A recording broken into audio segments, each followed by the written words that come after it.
नमस्कार। आप सभी को इंडियन साइंस कांग्रेस के आयोजन के लिए बहुत बहुत बधाई। अगले 25 वर्षों में भारत जिस ऊंचाई पर होगा उसमें भारत की वैज्ञानिक शक्ति की भूमिका बहुत अहम होगी। साइंस में पैशन के साथ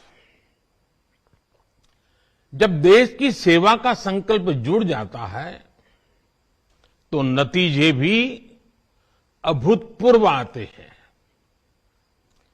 मुझे विश्वास है भारत की साइंटिफिक कम्युनिटी भारत को 21वीं सदी में वो मुकाम हासिल कराएगी जिसका वो हमेशा हकदार रहा है। मैं इस विश्वास की वजह भी आपको बताना चाहता हूं।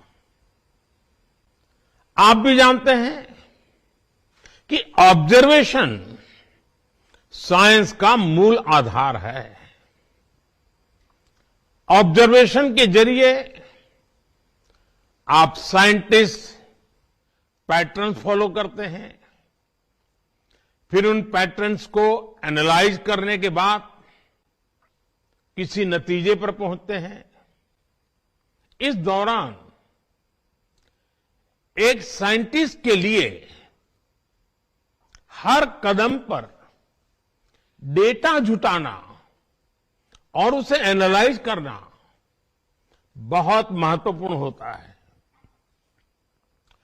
21वीं सदी के आज के भारत में हमारे पास दो चीजें बहुतायन में हैं। पहली डेटा और दूसरी टेक्नोलॉजी। इन दोनों में भारत के साइंस को नई बुलंदियों पर पहुंचाने की ताकत है।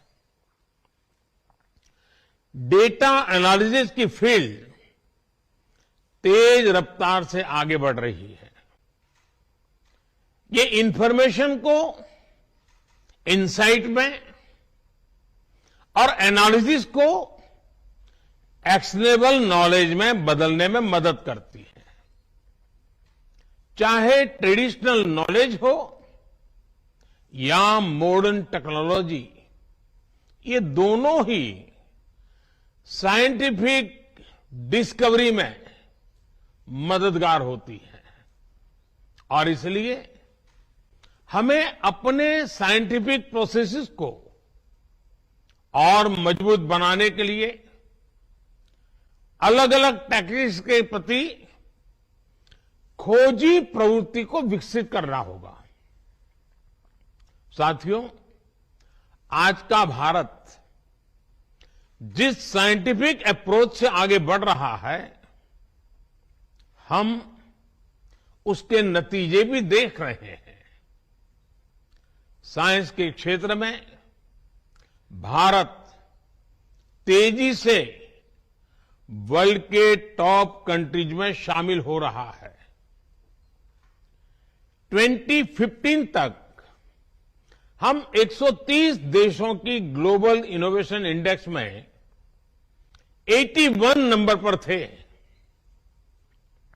लेकिन 2022 में हम छलांग लगा करके 40वें नंबर पर पहुंच गए हैं। आज भारत पीएचडीज के मामले में दुनिया में टॉप 3 देशों में है। आज भारत स्टार्टअप इकोसिस्टम के मामले में दुनिया के टॉप 3 देशों में है। साथियों, मुझे खुशी है कि इस बार इंडियन साइंस कांग्रेस की थीम भी एक ऐसा विषय है जिसकी दुनिया में सबसे ज्यादा चर्चा हो रही है। विश्व का भविष्य सस्टेनेबल डेवलपमेंट के साथ ही सुरक्षित है। आपने सस्टेनेबल डेवलपमेंट के विषय को विमेन एम्पावरमेंट के साथ जोड़ा है। मैं मानता हूं कि व्यावहारिक रूप से भी ये दोनों एक दूसरे से जुड़े हुए हैं। आज देश की सोच केवल ये नहीं है कि हम साइंस के जरिए विमेन एम्पावरमेंट करें, बल्कि हम विमेन की भागीदारी से साइंस का भी एम्पावरमेंट करें, साइंस और रिसर्च को नई गति दें, ये हमारा लक्ष्य है। अभी भारत को G20 समूह की अध्यक्षता की जिम्मेदारी मिली है। G20 के प्रमुख विषयों में भी विमेन लेड डेवलपमेंट एक बड़ी प्राथमिकता का विषय है। बीते 8 वर्षों में भारत ने गवर्नेंस से लेकर सोसाइटी और इकोनॉमी तक इस दिशा में कई ऐसे असाधारण काम किए हैं जिनकी आज चर्चा हो रही है। आज भारत में मुद्रा योजना के जरिए छोटे उद्योगों और व्यवसायों में भागीदारी हो या स्टार्टअप वर्ल्ड में लीडरशिप, महिलाएं हर जगह पर अपना दम दिखा रही हैं। बीते 8 वर्षों में एक्स्ट्रा मुरल रिसर्च एंड डेवलपमेंट में महिलाओं की भागीदारी दोगुनी हुई है। महिलाओं की ये बढ़ती भागीदारी इस बात का प्रमाण है कि समाज भी आगे बढ़ रहा है और देश में साइंस भी आगे बढ़ रही है। साथियों, किसी भी वैज्ञानिक के लिए असल चुनौती यही होती है कि वो अपने नॉलेज को ऐसे एप्लीकेशंस में बदल दें जिससे दुनिया की मदद हो सके। जब साइंटिस्ट अपने प्रयोगों से गुजरता है तो उसके मन में यही सवाल रहते हैं कि क्या इससे लोगों का जीवन बेहतर होगा या उनकी खोज से विश्व की जरूरतें पूरी होगी। साइंस के प्रयास बड़ी उपलब्धियों में तभी बदल सकते हैं जब वो लैब से निकलकर लैंड तक पहुंचे, जब उसका प्रभाव ग्लोबल से लेकर ग्रास रूट तक हो, जब उसका विस्तार जर्नल से लेकर जमीन तक हो, जब उससे बदलाव रिसर्च से होते हुए रियल लाइफ में दिखने लगे। साथियों, जब साइंस की बड़ी उपलब्धियां एक्सपेरिमेंट से लेकर लोगों के एक्सपीरियंस तक का सफर तय करती है तो इससे एक अहम संदेश जाता है। ये बात युवाओं को बहुत प्रभावित करती है। वो सोचते हैं कि साइंस के जरिए वो पूरी दुनिया को प्रभावित कर सकते हैं। ऐसे युवाओं को आगे बढ़ाने के लिए इंस्टीट्यूशनल फ्रेमवर्क की आवश्यकता होती है ताकि उनकी आकांक्षाओं का विस्तार किया जा सके। यहां मौजूद वैज्ञानिक ऐसा इंस्टीट्यूशनल फ्रेमवर्क विकसित करें जो युवा प्रतिभाओं को आकर्षित करे और उन्हें आगे बढ़ने का मौका दे। उदाहरण के लिए टैलेंट हंट और हैकेथॉन के आयोजनों के जरिए साइंटिफिक सोच रखने वाले बच्चों की तलाश की जा सकती है। इसके बाद उन बच्चों की समझ को एक प्रॉपर रोड मैप के जरिए विकसित किया जा सकता है। इसमें सीनियर साइंटिस्ट उनकी मदद कर सकते हैं। आज हम देखते हैं कि स्पोर्ट्स में भारत नई ऊंचाई को छू रहा है। इसके पीछे दो महत्वपूर्ण वजह हैं। पहला, स्पोर्ट्स की प्रतिभाओं को विकसित करने के लिए देश में इंस्टीट्यूशनल फ्रेमवर्क को मजबूत बनाया गया। दूसरा, स्पोर्ट्स में गुरु शिष्य परंपरा का अस्तित्व और प्रभाव, जहां नई प्रतिभाओं को पहचानकर उन्हें आगे बढ़ाया जाता है, वहां शिष्य की सफलता में गुरु अपनी कामयाबी देखते हैं। ये परंपरा साइंस के क्षेत्र में भी सफलता का मंत्र बन सकता है। साथियों, आज आपके सामने कुछ ऐसे विषय भी रखना चाहता हूं जो भारत की साइंस की दिशा तय करने में मददगार होंगे। भारत की आवश्यकता की पूर्ति के लिए भारत में साइंस का विकास, ये हमारे वैज्ञानिक समुदाय की मूल प्रेरणा होनी चाहिए। भारत में साइंस भारत को आत्मनिर्भर बनाने वाली होनी चाहिए। हमें यह भी ध्यान रखना है कि आज दुनिया की 17-18% मानव आबादी भारत में रहती है। ऐसे साइंटिफिक वर्क्स जिनसे भारत की जरूरतें पूरी होगी, उनसे विश्व की 17-18% मानवता को गति मिलेगी और इसका प्रभाव संपूर्ण मानवता पर पड़ेगा। इसलिए हम ऐसे विषयों पर काम करें जो आज पूरी मानवता के लिए जरूरी है। उदाहरण के लिए अगर हम एक विषय ले लें, एनर्जी। बढ़ते हुए भारत की एनर्जी नीड्स लगातार बढ़ने ही वाली है। ऐसे में भारत की साइंटिफिक कम्युनिटी अगर एनर्जी रिक्वायरमेंट से जुड़े इनोवेशंस करती है तो उससे देश का बहुत लाभ बड़ा होगा। खासकर हाइड्रोजन एनर्जी की अपार संभावनाओं के लिए देश नेशनल हाइड्रोजन मिशन पर काम कर रहा है। इसे सक्सेसफुल बनाने के लिए जरूरी है कि इलेक्ट्रोलाइजर जैसे विभिन्न एसेंशियल कंपोनेंट्स देश में ही बने। इस दिशा में अगर किन्हीं नए ऑप्शन की गुंजाइश है तो उस दिशा में भी रिसर्च हो।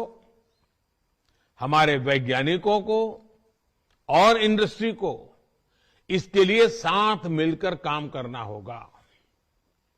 साथियों, आज हम एक ऐसे दौर में जी रहे हैं जब मानवता पर नई नई बीमारियों का संकट मंडरा रहा है। हमें नए वैक्सीन तैयार करने के लिए रिसर्च एंड डेवलपमेंट को बढ़ावा देना होगा। जैसे आज हम बाढ़ या भूकंप जैसी त्रासदियों से निपटने के लिए पहले से तैयार रहते हैं, उसी तरह हमें इंटीग्रेटेड डिसीज सर्वेलेंस के जरिए समय रहते बीमारियों की पहचान करनी होगी और उससे निपटने के उपाय करने होंगे। इस लक्ष्य को हासिल करने के लिए अलग अलग मंत्रालयों को मिलकर काम करना होगा। लाइफ यानी लाइफस्टाइल फॉर एनवायरमेंट, इसके बारे में भी आप सभी मेरे साथी भली भांति जानते हैं। हमारी साइंस कम्युनिटी इस दिशा में बड़ी मदद कर सकती है। साथियों, भारत के आह्वान पर संयुक्त राष्ट्र ने इस वर्ष यानी 2023 को इंटरनेशनल ईयर ऑफ मिलेट्स घोषित किया है। ये हर भारतवासी के लिए बहुत गौरव की बात है। भारत के मिलेट्स और उनके इस्तेमाल को ज्यादा बेहतर बनाने की दिशा में काम किया जा सकता है। वैज्ञानिक समुदाय द्वारा बायोटेक्नोलॉजी की मदद से पोस्ट हार्वेस्ट लॉस को कम करने की दिशा में प्रभावी कदम उठाए जा सकते हैं। साथियों, आज वेस्ट मैनेजमेंट के सेक्टर में भी वैज्ञानिक अनुसंधान की अपार संभावनाएं हैं। Municipal solid waste, electronic waste, biomedical waste, agricultural waste ऐसे क्षेत्र हैं जिसका लगातार क्षेत्र का विस्तार हो रहा है। इसलिए ही पिछले वर्ष बजट में सरकार ने सर्कुलर इकोनॉमी पर बहुत जोर दिया था। जब हमें मिशन सर्कुलर इकोनॉमी को और मजबूत करना है, इसके लिए हमें ऐसे इनोवेशंस पर काम करना होगा जिससे मेटल और प्लास्टिक स्क्रैप का बेहतर इस्तेमाल हो सके। हमें प्रदूषण कम करने और स्क्रैप को उपयोगी बनाने पर एक साथ काम करना होगा। साथियों, आज भारत स्पेस सेक्टर में भी नई ऊंचाइयों को छू रहा है। Low cost satellite launch vehicles की वजह से हमारी क्षमता बढ़ेगी और दुनिया हमारी सेवाएं लेने के लिए आगे आएगी। निजी कंपनियां और स्टार्टअप्स इन अवसरों का फायदा उठा सकते हैं। R&D लैब्स और एकेडमिक इंस्टीट्यूशन से जुड़कर स्टार्टअप्स को आगे बढ़ने का रास्ता मिल सकता है। ऐसे ही एक और विषय है क्वांटम कंप्यूटिंग का। आज भारत क्वांटम फ्रंटियर के तौर पर दुनिया भर में अपनी पहचान बना रहा है। Quantum computers, quantum chemistry, quantum communication, quantum sensors, quantum cryptography और न्यू मटेरियल्स की दिशा में भारत तेजी से आगे बढ़ रहा है। मैं चाहूंगा कि हमारे यंग रिसर्चर्स और साइंटिस्ट क्वांटम के क्षेत्र में एक्सपर्टाइज हासिल करें और इस फील्ड के लीडर बने। साथियों, आप भी जानते हैं कि साइंस में लीड वही लेता है जो इनिशिएटिव लेता है। इसलिए दुनिया में क्या चल रहा है हमें ये तो देखना ही है, लेकिन साथ ही जो काम कहीं नहीं हो रहे, जो फ्यूचरिस्टिक आइडियाज हैं, उन पर भी फोकस करना है। आज दुनिया में AI, AR और VR की बात हो रही है। हमें उन विषयों को अपनी प्रायोरिटीज में शामिल रखना होगा। सेमीकंडक्टर चिप्स की दिशा में देश कई बड़े कदम उठा रहा है। समय के साथ सेमीकंडक्टर चिप्स में भी नए इनोवेशंस की जरूरत होगी। क्यों न हम देश के सेमीकंडक्टर पुश को अभी से फ्यूचर रेडी बनाने की दिशा में सोचे। देश इन एरियाज में इनिशिएटिव लेगा, तभी हम इंडस्ट्री 4.0 का नेतृत्व देने में सक्षम होंगे।